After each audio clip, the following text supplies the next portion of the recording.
You're listening to Clarity on Fire, a podcast for people who know what they don't want out of their life and career, but aren't sure what they'd rather be doing. In a world where it's easy to exist, but hard to feel alive, we, Kristen and Rachel, two certified life and career coaches, are here to help you cut through the information overload, get unstuck, and focus not just on how you can have a career you're passionate about, but how to create a whole life that feels fulfilling. So join us here, where we serve up inspiration and down-to-earth wisdom in a way that only two best friends can. We want you to experience the relief of knowing that, yes, you're allowed to want more out of your life and career. And no, you don't have to wander through the dark anymore. Our job is to light the fire that shows you the way. Let's go.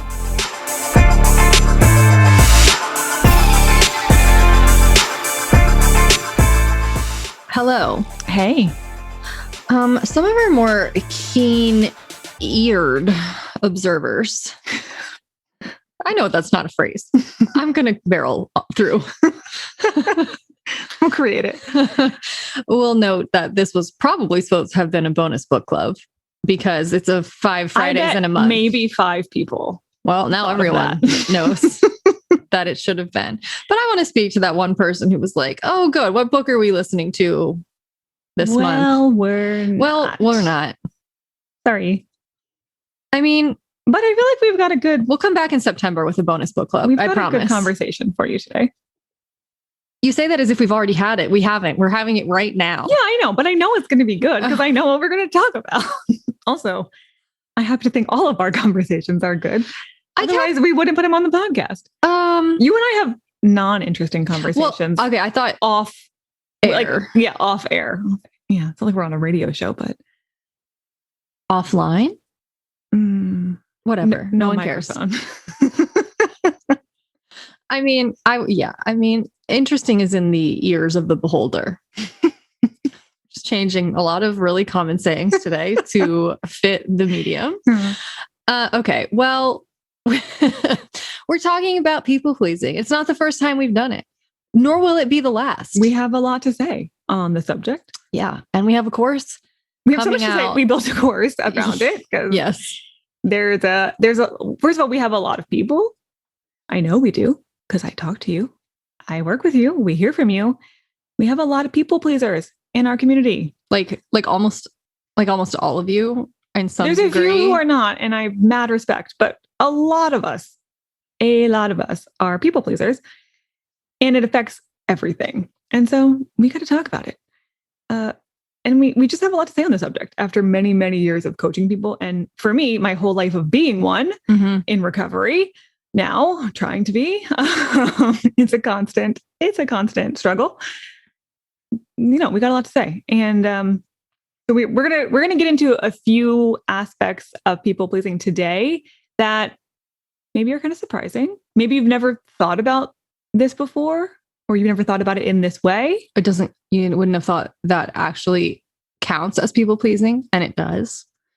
But just a reminder, next week, a week from today, is when we will be opening enrollment. It'll be only open for a week for getting over people pleasing. And if you're on our VIP list, which the only way to do that is to go to the link in the show notes of this episode, which you can either get to in the app that you're listening to this on, or you can just go to clarityonfire.com and go to the podcast tab. You will get a heads up about enrolling maybe a little bit early. You might be saving a lot more money than people who just randomly find it off the street.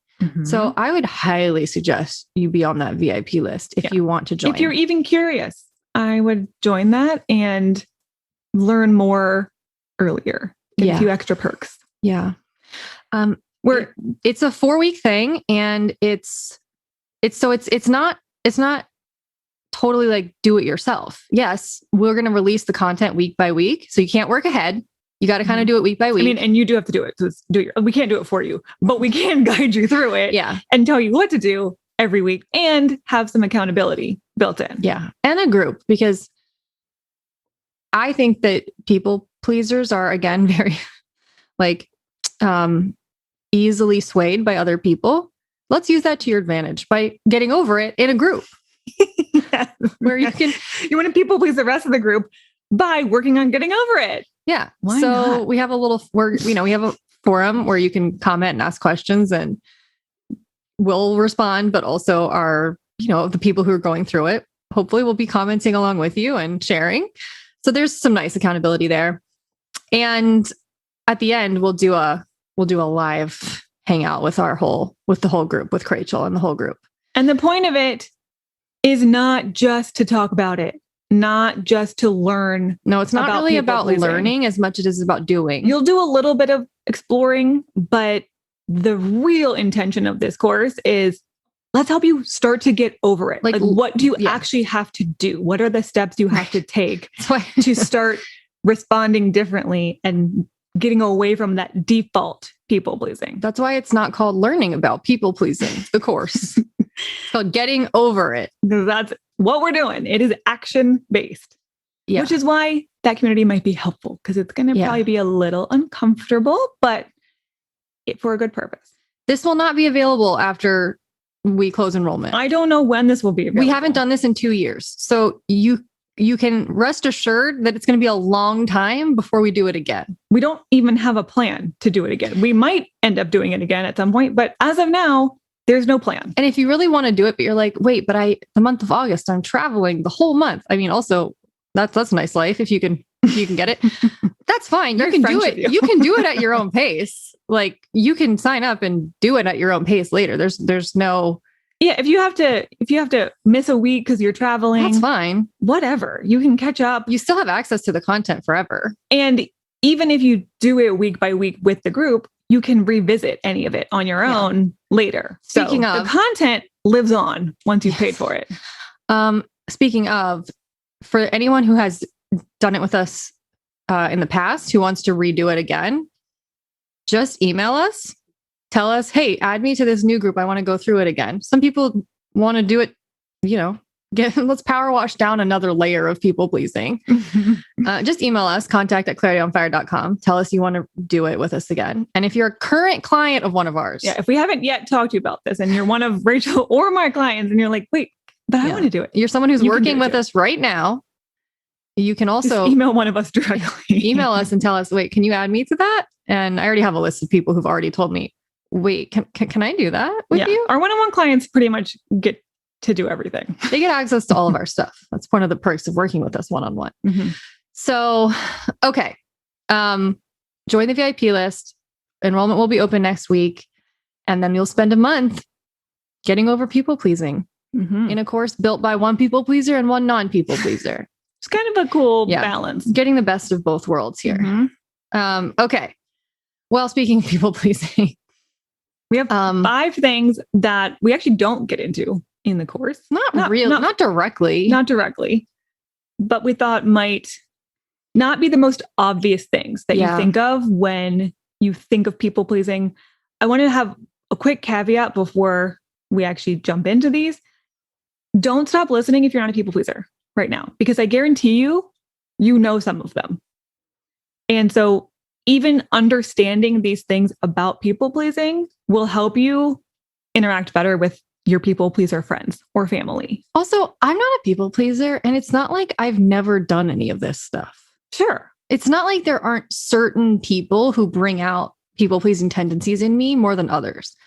It's just not every human alive who brings it out. If you never have any people pleasing tendencies, you might be a sociopath or a psychopath, one of them. Like something in your brain is broken and you don't care about other humans. You don't have empathy or something. It's just, is it a habit? Is it a default pattern, or does it just happen? An addiction. Yeah, exactly. Is it your normal way of operating, or does it just happen in certain circumstances? Yeah, for me, it happens in very particular circumstances with only very certain people, which I wouldn't then call me being a people pleaser because it's not across the board. So yeah, like don't front and act like none of this is going to be relevant to you. Guess what? You can't know until you listen. So you're trapped. Now you have to keep listening. Now you have to keep listening to see if you can prove me wrong. And no one is motivated by that except me. Like no one cares. That would work on you. It would 100% work on me. I would listen to the whole thing. Is that for real? I don't know. I bet that's not true. I would waste a whole hour just to be able to be like, ha, that didn't work. And then I wouldn't tell anyone. I wouldn't email them and be like, by the way, I wouldn't do that. I'm not that big of an ass. Okay. So, okay. What's our first one? Well, there's no particular order here. No. Okay. I'll let you go first. Though. Okay. We each have a couple things. Okay. So this is maybe my favorite thing on this list. Okay.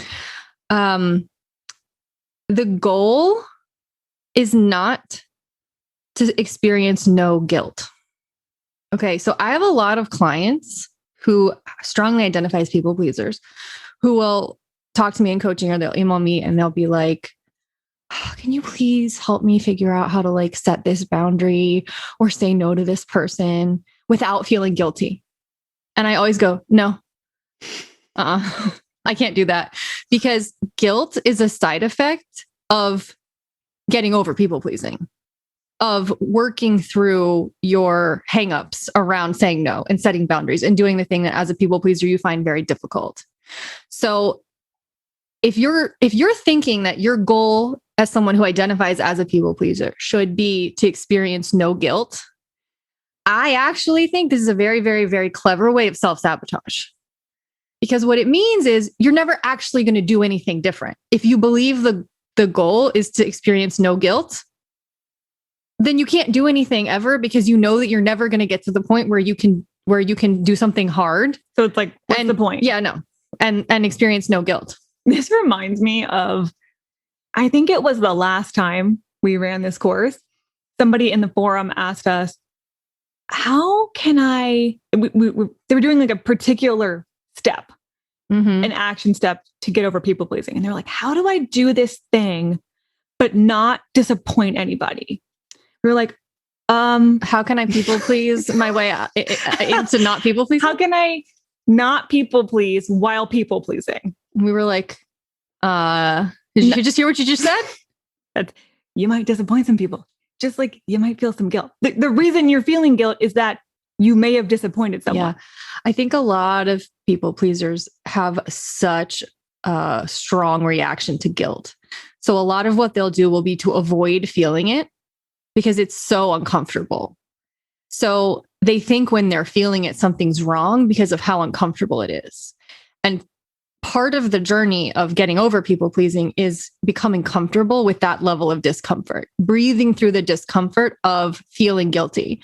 Guilt is literally, just reframe this in your mind. Guilt is literally just a symptom that you're probably doing a good job of advocating for your own needs and like treating yourself like the full person you are, that you treat everyone else like. Guilt means I didn't do exactly what everyone else wanted me to do. Yeah. That's the only reason you would feel guilty. Somebody wanted something from you and you did not give them that. So the only way to never feel guilt is to do everything that everyone around you wants. Yeah, which is impossible. That's impossible. And also what happens to you? You lose your personality and your identity because you're just a giving machine. So feeling no guilt is definitely not the goal. The goal is, can I get a little bit more comfortable with guilt? And can I not let the guilt send me back into default people pleasing? Yeah, it's like working out and going, how do I work out and it never hurt? It never feels sore afterward. It never hurts during it, and it never, and I never feel sore afterward. And I'm like, you can lift freaking fingers instead of light walking, but you're not going to get strong. But you're not going to get strong. You're not going to get fit. You're not going to get like a popping booty doing that. You got to do squats. You got to do like burpees. You got to lift. And you're going to feel sore. And that means you're doing it right. Yeah. Guilt is just emotional soreness from a good workout. There you go. Okay. Reframe. Okay. That's one thing. Okay. Another thing. It took me a while to understand this, but at its core, people pleasing is a fear of endings. You told me this earlier and I was like, say more about that. I was like, I never thought of it like that before. I've never thought of it like that before.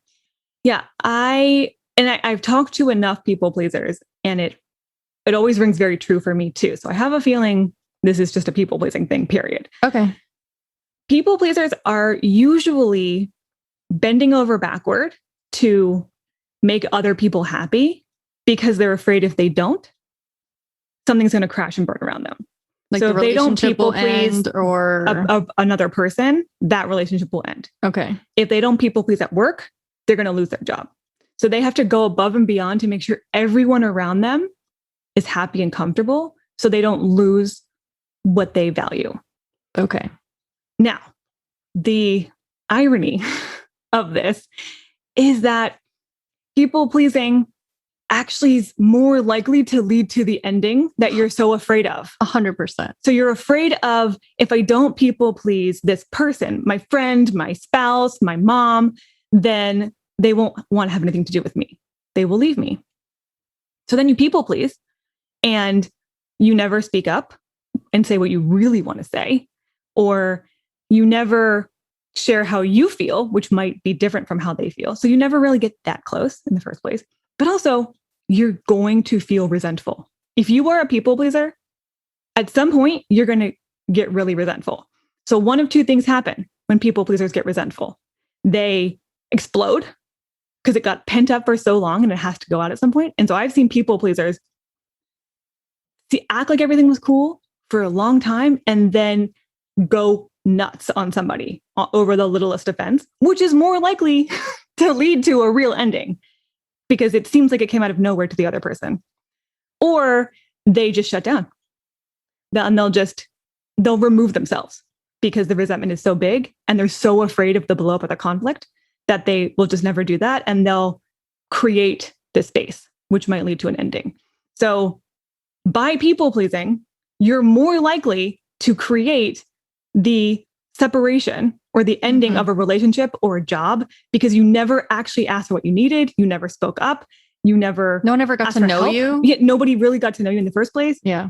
And it's more likely to end in disaster than if you did the small, uncomfortable things all along.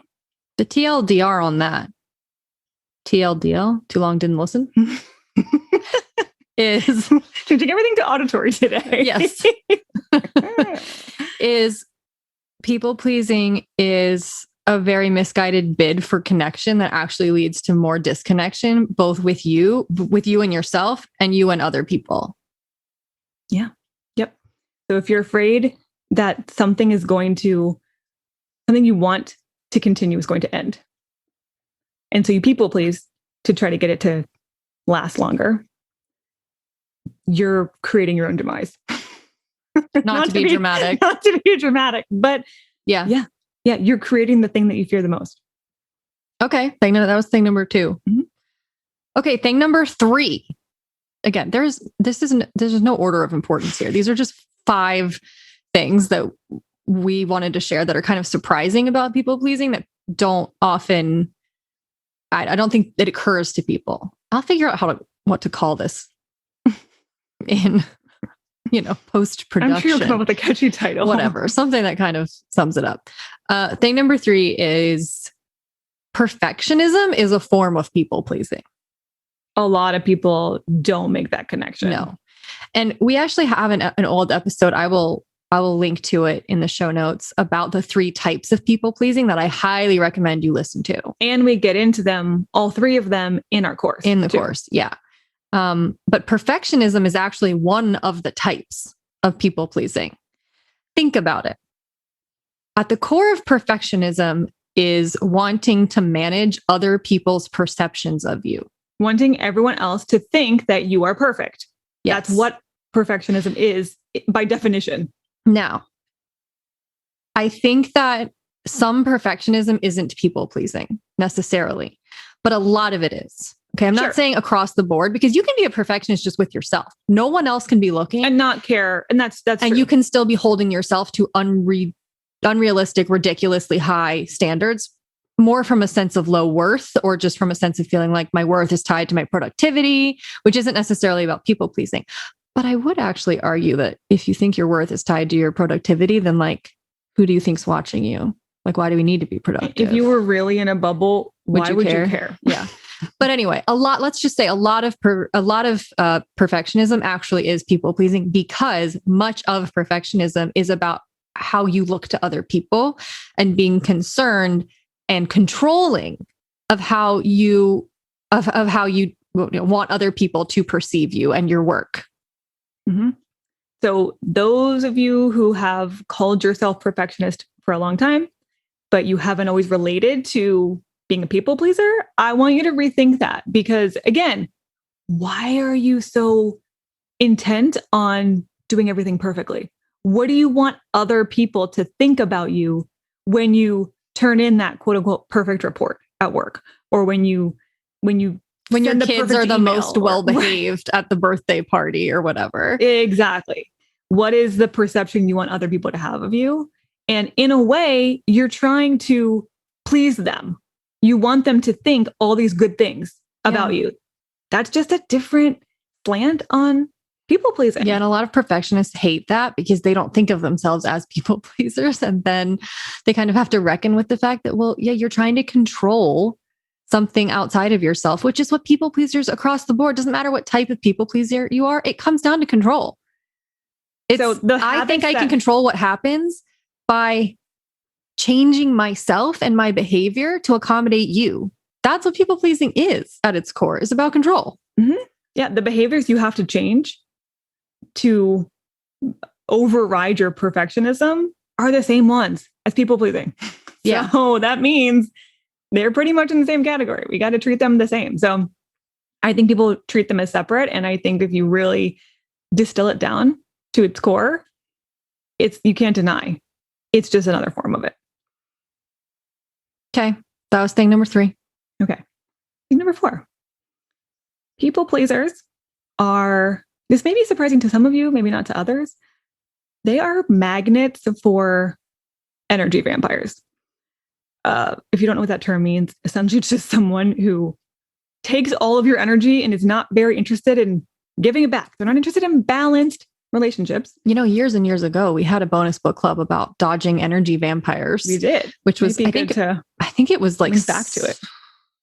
Summer 2018 or 19. I don't know. It was a long time ago.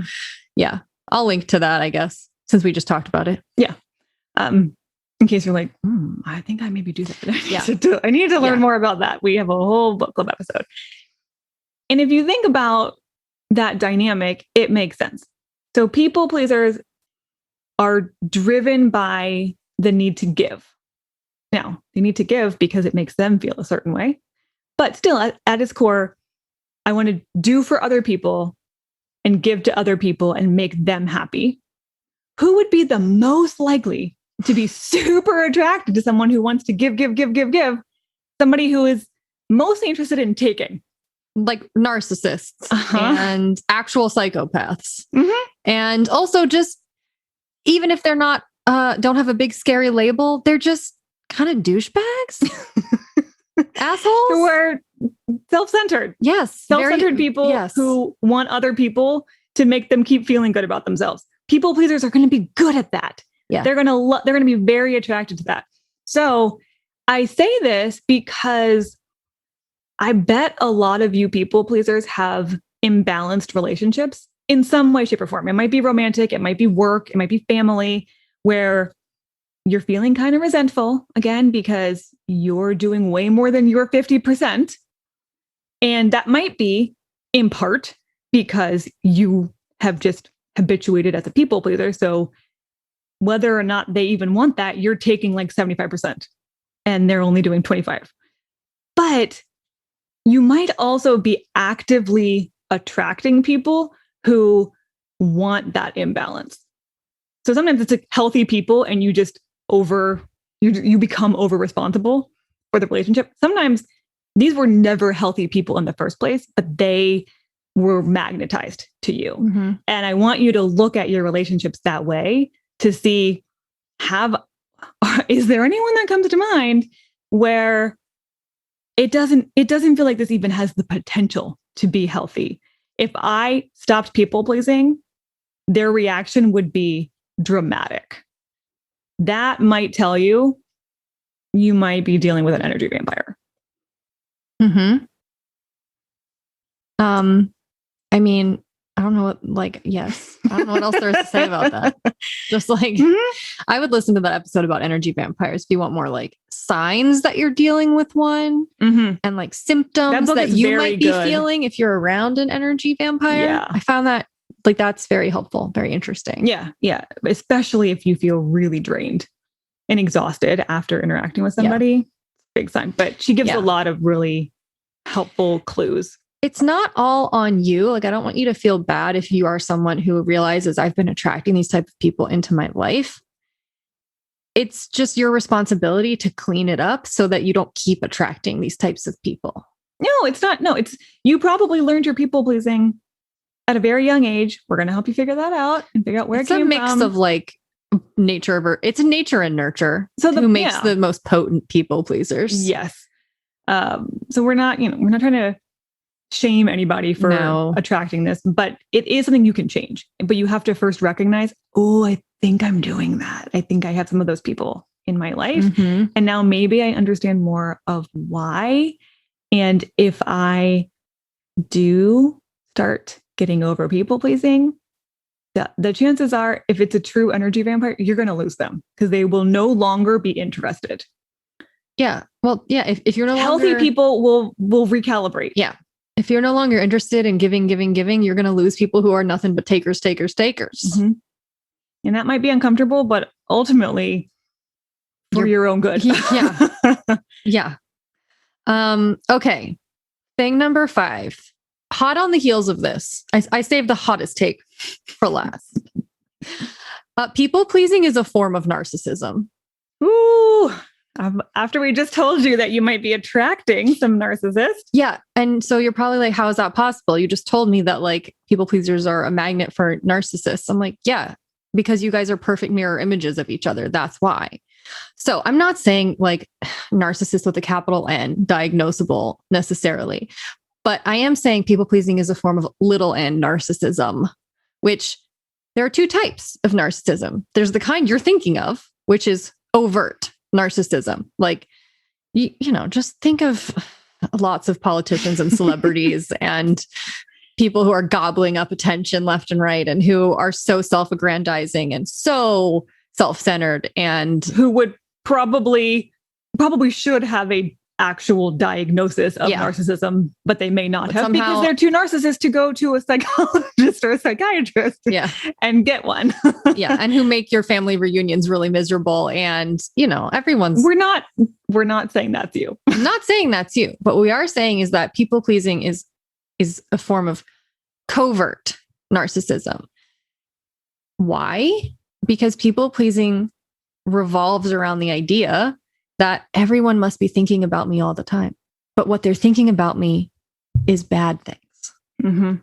Like, oh my God, well, if I don't do this, then my boss is going to think this. Or, but if I don't make these cupcakes for the PTA, then all the other moms are going to, they're going to judge me. And I'm like, those moms, they're not thinking about you. Your boss, she's not really thinking about you as much as you think she's thinking about you. It's like the anxious version of narcissism. Yeah. It's the insecure version of narcissism. Actually, that's silly. Narcissism is insecure, period. But it's the overt version of narcissism comes across as quote unquote confident. That's why when people look at like, I have someone in mind, but I'm just I'm not going to say it.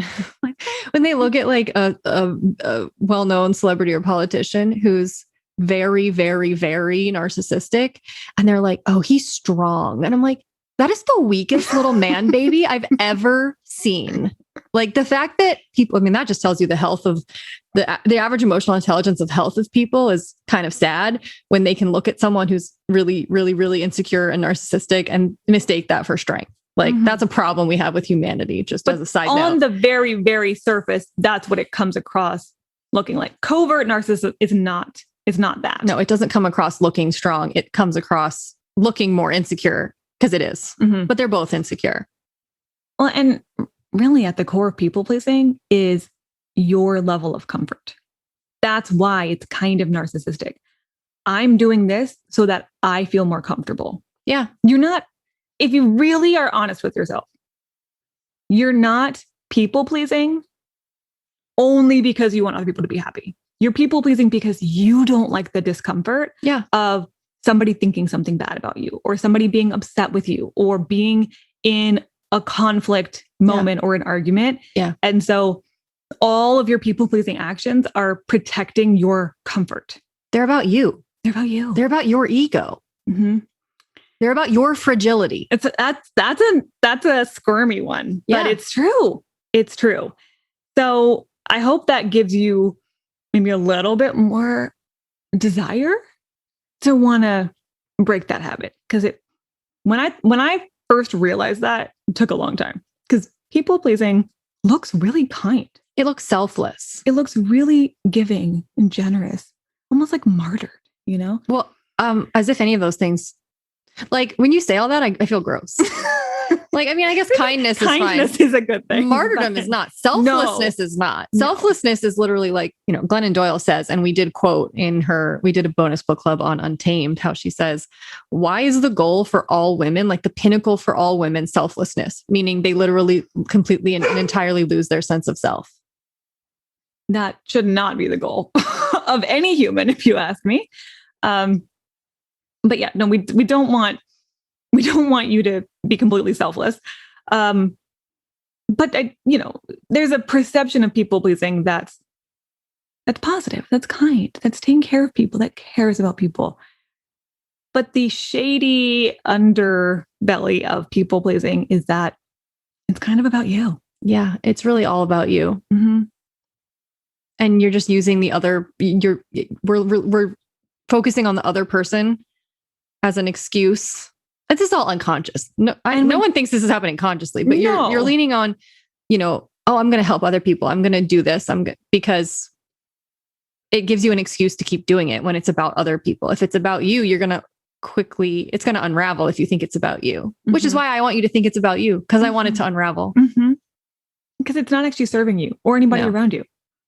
Maybe in the very, very, very short term, but if we zoom out at all, people pleasing gets destructive.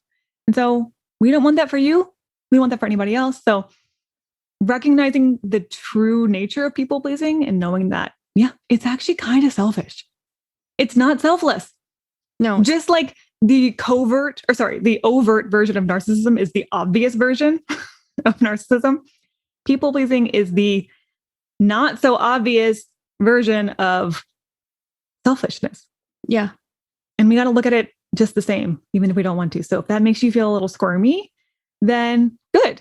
That might mean, okay, I want to do something about it. I don't want to be selfish. I don't like that. That doesn't feel good to me. Let's free you from your people pleasing. Yep. It is an addiction. Like it really is. And I don't blame anybody for falling into it, because you came by it honest. Mostly it's a combination of personality, like how you were born, just who you were, kind of from who you were primed to be already. And then the circumstances that created you. A lot of it is adaptive. Most people pleasing is a survival skill. It's just a mechanism you learn to get by in childhood. And you never really got over it. You set the pattern, you never changed the pattern. Well, we're going to have to go back and change it if you want to break free. Yep. And like Rachel said, some of it is definitely built in.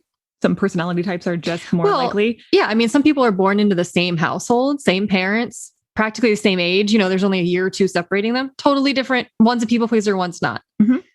A lot of that comes down to how they respond to the same things, different based on how you're wired, how you were born wired.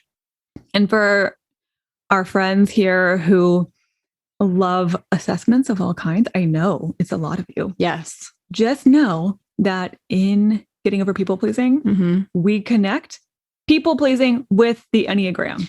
We have you take it as part of your first homework assignment. And we, without a doubt,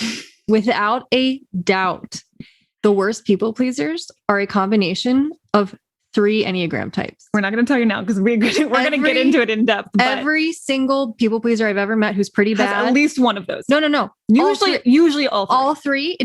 In what combination doesn't even matter. In what order doesn't matter. They are those 3. Their top 3 results are always the same. So that tells me, there is some we're just kind of wired that way. Now, there's one more that the perfectionist might fall into. Sure. But yeah, we can connect your wiring from your Enneagram to where your people pleasing comes from. So, and we will. So if that sounds compelling to some of you, then you'd be in the right spot. Mm-hmm. So again, if you're like, ooh, this made me feel a little bit uncomfortable, you're like a little bit exposed. But you maybe would just like to lean into that discomfort and just be like, well, I'm already here. Let's just keep going until I get over it. Well, you can do that. Yes. Then please join our VIP list. And we will be officially opening up the course next week. Again, early for you guys who are on that our list.